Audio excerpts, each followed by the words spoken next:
دوستو ہمارے چینل نعت عابد نیموی کو لائک اور سبسکرائب کر کے ہماری حوصلہ افزائی فرمائیں۔ کسی چیز کو اٹھایا نہیں جائے گا تو گرایا نہیں جائے گا، تو بہرحال وہ آواز بہت اچھی ہے، تھوڑی پریکٹس کری جائے گی تو انشاءاللہ آگے جائیں گے انشاءاللہ۔ شعر سنیے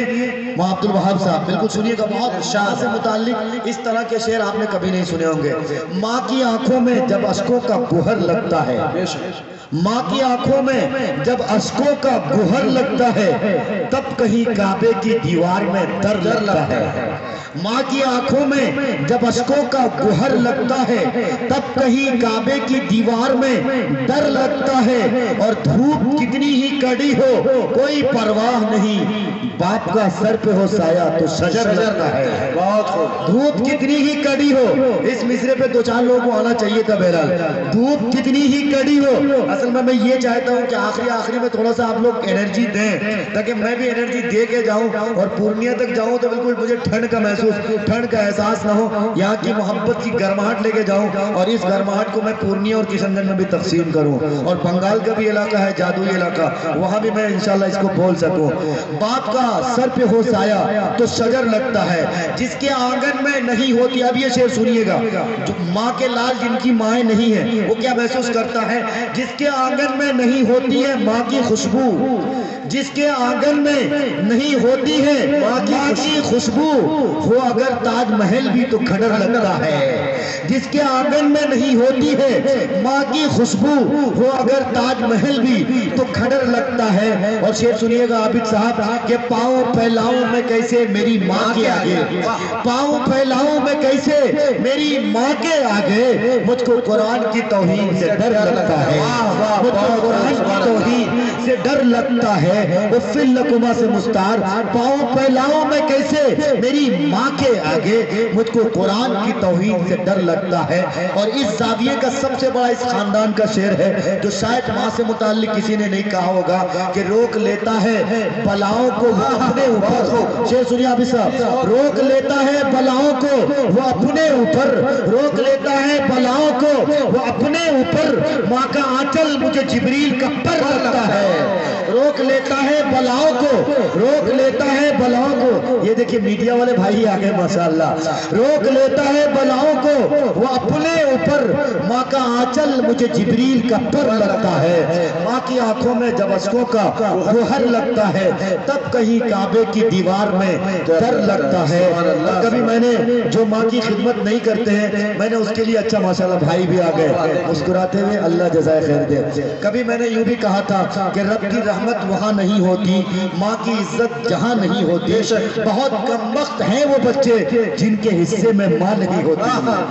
رب کی رحمت وہاں نہیں ہوتی، ماں کی عظمت جہاں نہیں ہوتی، بہت کم وقت ہیں وہ بچے جن کے حصے میں ماں نہیں ہوتی۔ اب آئیے میرے دوستو، میں آپ چاہتا یہ ہوں کہ ذرا سا ترنم میں، کبھی میں نے 4 مصرے لکھے تھے، عزیزم نے مجھے ترنم میں پڑھنے کو مجبور کر دیا۔ 4 مصرے میں گنگناتا ہوں، دیکھتا ہوں آپ لوگ کیسا سنتے ہیں۔ آواز پہ بالکل مت جائیے گا، دراصل ان کا لاؤڈ اسپیکر آپریشن کرنے والا ہے، بہت آواز کھینچ رہی تھی۔ عابد صاحب جانتے ہیں ناظموں میں معروف راہی ایک اکلوتا ناظم ہے، میں یہ بات گھمنڈ کے طور پہ نہیں، اللہ کا شکر ادا کرتے ہوئے کہتا ہوں کہ میں ہفتوں دن اگر لگاتار پروگرام کرتا ہوں میری آواز کبھی بیٹھتی نہیں ہے، پر اس مائک میں ایسا لگ رہا تھا کہ ابھی مجھے بیگوسرائے جانا پڑے گا اور شاید آپریشن کرانا پڑے گا۔ تو بہرحال چونکہ اب تو کرونا کا مہاماری کا دور ہے، مطلب یوں کہیے کہ اسپتال میں ایڈمٹ ہونا ہی سمجھ لیے کہ آپ کرونا پازیٹیو ہیں۔ اللہ کرے کہ اسپتال کے چکر سے ہم سب کو بچائے رکھے۔ ایک بہرحال پتے کی بات میں نے باتوں باتوں میں آپ سے کہہ دی ہے۔ شعر سنیے گا،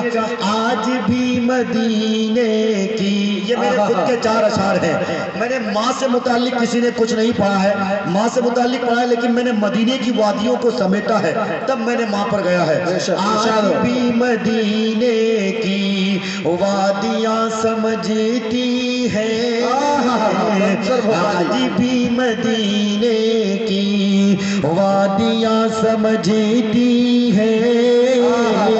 آج بھی مدینے کی وادیاں سمجھتی ہیں، آج بھی مدینے کی وادیاں سمجھتی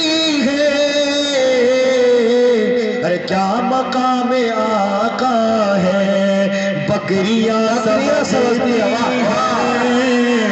کیا مقام آقا ہے بکریاں سمجھتی ہیں، آج بھی مدینے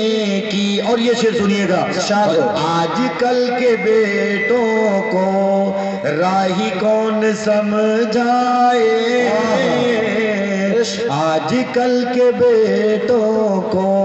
اصل میں اس شعر میں نے یہ لکھا تھا اس لیے، اڑیسہ کے ایک پروگرام میں تھا، میں نے ایک اطلاع سنی، ایک جنازہ بالکل تیار تھا، ان کے 3 بیٹے تھے، 1 بیٹی تھی، امام صاحب جنازہ پڑھانے کے لیے جا رہے تھے، ایک شخص کھڑا ہوا، اس نے کہا کہ میں اس شخص کے پاس یعنی میت کے پاس 3 لاکھ روپے پاتا ہوں، پہلے آپ تینوں بیٹوں میں سے فیصلہ کیجئے کہ یہ 3 لاکھ روپے کی چکتائی کون کرے گا، یعنی کون یہ 3 لاکھ روپے دے گا۔ وہ تینوں بیٹے خاموش ہو گئے، کوئی کھڑا نہیں ہوا، کوئی نہیں کہا کہ میں دے دوں گا۔ اتفاق ہے یہ خبر جب ان کی بیٹی کو ہوتی ہے، ان کی بیٹی بالکل دوڑتی ہوئی آتی ہے اور کہتی ہے میرے کان کے نتھنیاں لے لیجئے، ناک کی بالیاں لے لیجئے، ساری چیزیں لے لیجئے، اور جو رقم بچے گی میں بعد میں ادا کر دوں گی، یہ پوری رقم لے لیجئے، میں اپنے ابا کی طرف سے یہ پوری رقم دینے کے لیے تیار ہوں۔ جب بیٹی یہ کام کر دیتی ہے تو وہ شخص جو کھڑا تھا یعنی میں 3 لاکھ روپے پاتا ہوں، وہ شخص کہتا تھا، وہ شخص کہنے لگا میں اصل میں یہ جانچ کرنے چلا تھا کہ اس کا اصل وارث صحیح وارث کون ہے، دراصل یہ میرے پاس 3 لاکھ نہیں پاتے تھے،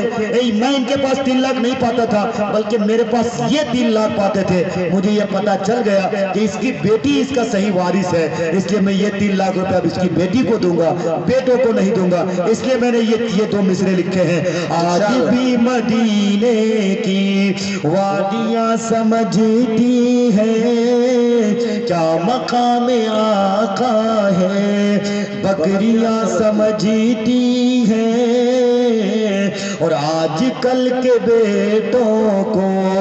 راہی کون سمجھائے، ارے آج کل کے بیٹوں کو راہی کون سمجھائے، راہی کون سمجھائے، والدین کا رتبہ بیٹیاں سمجھتی ہیں، والدین کا رتبہ